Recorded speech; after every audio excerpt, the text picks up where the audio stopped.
अस्सलामुअलैकुम दोस्तों, खतरनाक अपडेट निकल के सामने आ रही है। डोनाल्ड ट्रंप ने कह दिया है कि पूरी सिविलाइजेशन ईरान की मारी जाएगी। जैसे ही डोनाल्ड ट्रंप का ये ट्वीट आया, लोग न्यूक्लियर लिख के सर्च करने लगे, ये पूछने लगे कि कहीं डोनाल्ड ट्रंप इस तरह की खतरनाक प्लानिंग तो नहीं कर रहा। बात इतनी ज़्यादा बढ़ गई, 7 अप्रैल 2026 को रात के 8 बजे व्हाइट हाउस को कन्फर्म करना पड़ा, ये कहना पड़ा कि कोई न्यूक्लियर वेपन हम इस्तेमाल नहीं करने वाले हैं ईरान के खिलाफ। लेकिन डोनाल्ड ट्रंप की जानिब से बात ही कुछ इस तरह की कर दी गई थी जिससे सारी दुनिया अभी परेशान हो चुकी है।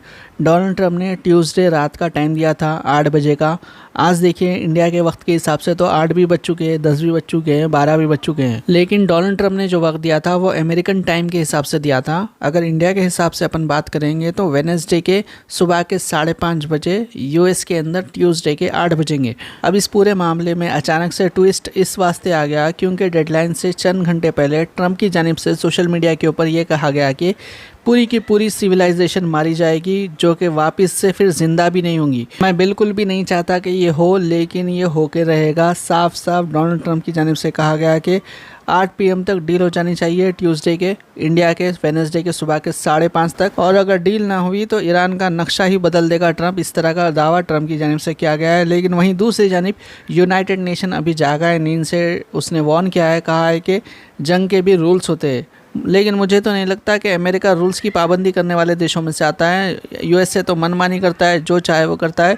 और डोनाल्ड ट्रंप देखिए वो ज़िद्दी लड़के की तरह है जो किसी के बाप की नहीं सुनता, और उसका बाप कौन है उसको ही नहीं मालूम है। तो इसके वास्ते उन्हें इसराइल को अपना बाप बना लिया। चंद अरब के लीडर्स ने अपना क़िबला तब्दील कर लिया, उनका क़िबला अभी मक्का नहीं बल्कि अमेरिका बन चुका है। और हमारे मुल्कों में चंदा दे के कुछ मौलवियों को पालते हैं जो दिन रात इनकी तारीफ करते नहीं थकते हैं। अब तक सभी लोग यही समझ रहे थे कि डोनाल्ड ट्रंप सिर्फ स्ट्राइक करेगा, यूएसए स्ट्राइक करेगा, पावर प्लांट्स को नुकसान पहुंचाएगा। लेकिन देखिए सिविलाइजेशन का टोटल एनिहिलेशन यानी कि पूरी तरीके से ख़त्म करने की धमकी दुनिया की हिस्ट्री में शायद ही किसी यूएस के प्रेसिडेंट ने किसी को इतना खुलकर दी होगी। मुझे तो ऐसा दिख रहा है कि डोनाल्ड ट्रंप दिन रात मार्वल के मूवीज़ देख रहा है, इसी वजह से खुद को थैनोस समझ रहा है और इसी वजह से पूरी सिविलाइजेशन को मिटाने की बात कर रहा है। वहीं दूसरी जानिब कल ये प्रेज बी टू अल्लाह लिख रहा था, यानी कि एक जानिब अल्लाह की तारीफ कर रहा है, वहीं दूसरी जानिब एक सिविलाइजेशन को मिटा देने की बात कर रहा है। ये खार्ग आइलैंड है जिससे मुतालिक मैंने आपको तफसीलात बताई थी कि यहाँ से ईरान 90% अपना ऑयल एक्सपोर्ट करता है दुनिया को। अब देखिए डेडलाइन अभी ख़त्म भी नहीं हुई और इसके ऊपर हमले स्टार्ट हो चुके हैं। अब इसको अच्छे से समझने के लिए मैं एक एग्जांपल देता हूँ। अगर किसी चीज़ का दिल होता है तो ईरान का जो ऑयल एक्सपोर्ट का दिल है वो ये है खार्ग आइलैंड। डेडलाइन से पहले ही यूएस और इसराइल ने अपना ट्रेलर दिखा दिया है। रिपोर्ट्स आ रही है कि यूएस ने खार्ग आइलैंड पर 50 से ज़्यादा टारगेट्स को बॉम्ब किया है। पूरे आइलैंड की जो बिजली है उसको देखिए, जो पावर ग्रिड्स है उसको काट दिया गया है, उसके ऊपर निशाना बनाया गया है। और हमले इतने ज़्यादा खतरनाक थे कि जो ऑयल टर्मिनल्स थे उसमें आग की लपटें आसमान छू रही है। ये बिल्कुल भी छोटी खबर नहीं है, ना ही ईरान के लिए कोई अच्छी खबर है, क्योंकि ईरान अभी टेक्निकली जो एक रास्ता था जिसके ज़रिए से वो तेल बेचता था वो बंद हो चुका है। अब ये घोस्ट आइलैंड बन गया है। ट्रंप एक जानिब धमकियां दे रहा है, ट्रंप एक जानिब हमले करवा रहा है, वहीं दूसरी जानिब इसराइल भी खामोश बैठने वाला नहीं है। इसराइल की जानिब से यहाँ पे आप स्क्रीन पे देख सकते हैं ये वार्निंग अलर्ट जारी किया गया जिसमें लोगों से कहा गया कि ट्रेन इस्तेमाल ना करें। मतलब कि ईरान के लोगों को इसराइल आज कह रहा था कि ट्रेन इस्तेमाल ना करें, क्योंकि इनका जो रेलवे नेटवर्क है उनको ख़राब करने के लिए, उनको तबाह और बर्बाद करने के लिए, उनकी चटनी बनाने के लिए ये इसराइल क्या कर रहा है, लोगों से कह रहा है कि आप ट्रेन में मत बैठो, हम उसे तबाह करने वाले हैं। और वार्निंग देके ये लोग खामोश नहीं बैठे, बल्कि करज और तबरीज़ और कशन 3 इलाकों में देखिए 8 बड़े रेल ब्रिजेस और सेक्शंस थे, उनको आईडीएफ ने पहले वार्न किया, फिर लोगों को ट्रेन से दूर किया। फिर कशन में एक रेल ब्रिज पे हमले किए जिसमें 2 लोगों की मौत की खबर भी आई है। पहले ईरान के दिल पे निशाना बनाया गया यानी कि खार्ग आइलैंड के ऊपर। अब देखिए ईरान का जो ट्रांसपोर्ट सिस्टम है उसको पूरी तरीके से पैरालाइज करना शुरू कर चुके हैं ये लोग, थोड़ा थोड़ा करके निशाना बना रहे हैं। रेलवे नेटवर्क सिविलियंस का नेटवर्क होता है, अगर इसे उड़ा दिया जाएगा ईरान कई साल पीछे चला जाएगा। फिर से दोबारा से रेल ब्रिजेस बनाना कोई मामूली बात को दिखाते हैं। बिस्मिल्लाहिर्रहमानिर्रहीम। हम लोग इस वक्त परदिसान में हैं, कुम में हैं। ये वो जगह है, ये वो बिल्डिंग है जहां पर इन मलऊनों ने बॉम्ब गिराया था। कंप्लीटली रेसिडेंशियल एरिया है।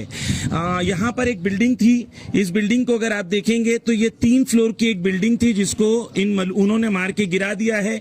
आप इसको अगर थोड़ा सा सराउंडिंग में देखेंगे तो ये पूरा एक रेसिडेंशियल एरिया है। यहाँ पर कोई मिलिट्री नाम की या कोई ऐसी चीज नहीं है, कंप्लीटली रेसिडेंशियल बिल्डिंग है। और इसको इन मलूनों ने मार के तबाह कर दिया। ये बिल्डिंग जिसमें मैं खड़ा हूँ, यहाँ पर भी फैमिलीज रहती थी। तकरीबन 19 लोग यहाँ पर शहीद हो गए हैं और बड़ी तादाद में लोग यहाँ पर जख्मी भी हुए हैं। मैं आपको आए पूरी स्टोरी बताता हूँ। ये छोटे छोटे बच्चे हैं जो इस बिल्डिंग में रहते थे। 19 लोग शहीद हुए हैं और एक फैमिली तो ऐसी है कि 7 लोगों की फैमिली थी, पूरी की पूरी फैमिली एक साथ शहीद हो गई।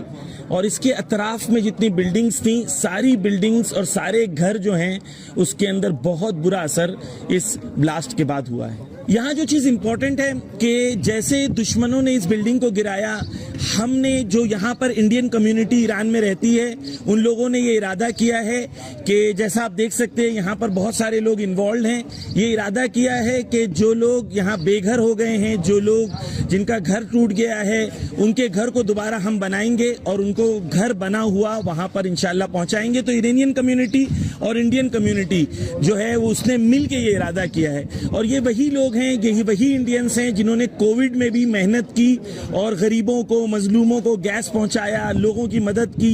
ये इंसानियत का पैगाम है। इंडियन होने के नाते, इंसान होने के नाते, मुसलमान होने के नाते दुनिया को ये पैगाम दे रहे हैं कि दुनिया में जहां कहीं भी जुल्म होगा हमेशा हम मजलूम के साथ खड़े रहेंगे। इमाम हुसैन की टीचिंग भी यही है और एक हिंदुस्तानी होने का फरीजा भी यही है कि हमेशा मजलूम के साथ खड़े रहें। तो आप देख सकते हैं यहाँ पर किस तरीके से लोग इन्वॉल्व हैं। इंशाअल्लाह अल्लाह ने चाहा तो बहुत जल्द ये पूरे घर को, फ्लैट्स को बनाया जाएगा और जिनके घर टूटे हैं इंशाअल्लाह उन्हें ये पैगाम दिया जाएगा कि दुश्मन घर तोड़ सकता है, उससे जल्दी हम उसके घर को बना सकते हैं। लब्बैक या हुसैन। ये ज़मीर अब्बास जाफरी है जो कि इंडिया के है लेकिन ईरान के अंदर मौजूद है। ईरान से इन्होंने ये अपडेट दी है। ईरानियन मीडिया की जानिब से और भी तस्वीर जारी किए गए हैं। यहाँ पे आप देख सकते हैं ख़वातीन हथियारों के साथ नज़र आ रही है और बताया जा रहा है कि ये जो तेहरान की गवर्नमेंट है उनको सपोर्ट करने के लिए प्रोटेस्ट कर रही हैं। अब सवाल ये उठता है ईरान के ऊपर ये जो हमले किए जा रहे हैं इससे मुतालिक ईरान क्या रिटेलिएशन करने वाला है। तो सब में पहला रिटेलिएशन जो होगा वो अरब कंट्रीज़ के ऊपर होगा। अरब कंट्रीज़ जितने भी यूएस के एलाइज है सबके ऊपर ईरान की जानिब से हमले किए जाएंगे और साथ ही साथ उनके जो पावर प्लांट्स है उनको निशाना बनाया जाएगा। यमन के करीब बाबल मंदब मौजूद है, जिस तरह से स्ट्रेट ऑफ हॉर्मुज़ मौजूद है। हूतियों का इस्तेमाल करते हुए ईरान बाबल मंदब को बंद करने की तैयारी कर रहा है। अगर ये बंद हो जाएगा तो दुनिया को मिलने वाला और 12% ऑयल देखिए रुक जाएगा। स्ट्रेट ऑफ हॉर्मुज़ और बाबल मंदब दोनों बंद होने से सब में ज़्यादा कौन परेशान होंगे? एशिया और यूरोप के कंट्रीज़ परेशान होंगे और सब मिलकर यूएसए और इसराइल के ऊपर प्रेशर बनाएंगे। इस तरह का ईरान का सोचना है। लेकिन देखिए आने वाले दिन आसान तो बिल्कुल भी नहीं होने वाले हैं। अगर ईरान यूएसए की कोई डील नहीं होगी तो सारी दुनिया परेशान होकर रहेगी। तो ये देखिए आज के लेटेस्ट अपडेट्स से और भी अपडेट्स के लिए वीडियो को लाइक, चैनल को सब्सक्राइब करिए। इंशाल्लाह और भी अपडेट्स के साथ अगले वीडियो में मिलता हूँ। अल्लाह हाफिज़।